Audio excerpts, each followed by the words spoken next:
काल मला अत्यंत एक धक्कादायक गोष्ट समजली आणि त्यासाठी मी हा व्हिडिओ करतोय। तुम्हाला जर आठवत असेल तर 10 वर्षापूर्वी मी रेगे नावाचा चित्रपट केला होता आणि रेगेच्या बरोबर खाली एक कॅप्शन होती। ती कॅप्शन म्हणजे तुमच्या मुलांकडे नीट लक्ष आहे का।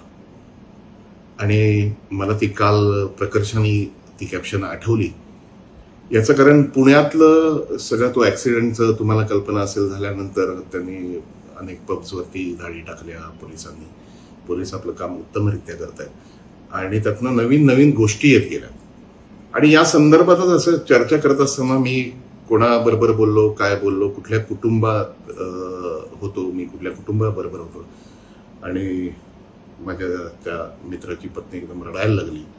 आणि त्यानंतर जी धक्कादायक बातमी समजली ती म्हणजे एमडी नावाचं एक ड्रग सर्रास ठाण्यामध्ये कल्याण डोंबिवलीमध्ये विकलं जातं आणि हा प्रवास आता हळूहळू महाराष्ट्रभर मुंबईपासून सुरू झालाय आणि ग्रामीण भागातल्या मुलांपर्यंत पोहोचलाय। मला आश्चर्य वाटलं आणि मला धक्का बसला, गलबलून गेलं की ज्या मुलांचं उमलतं वय आहे त्यांना या ड्रग्सच्या विळख्यात अडकवण्याचा एक मोठी यंत्रणा लागलेली आहे। आणि मी ठाणेकर म्हणून आणि ठाण्यातली माहिती मला समजली म्हणून हा व्हिडिओ मी महाराष्ट्रासमोर, पोलिसांसमोर, माननीय उपमुख्यमंत्री देवेंद्र फडणवीस जे होम मिनिस्टर आहेत त्यांच्यापर्यंत पोहोचवण्याचा हा माझा छोटासा प्रयत्न आहे।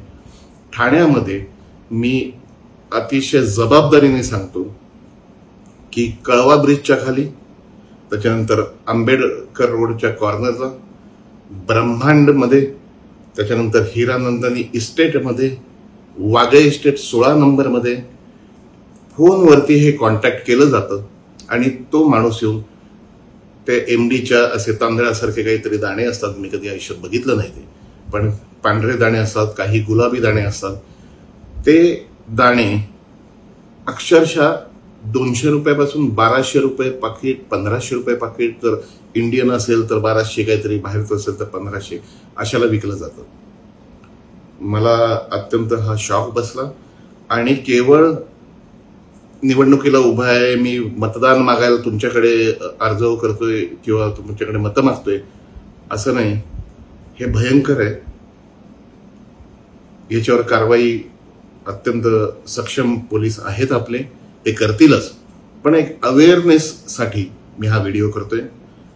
पुन्हा एकदा रेगेची कॅप्शन मला आठवतंय, तुमच्या मुलांकडे नीट लक्ष आहे का। धन्यवाद।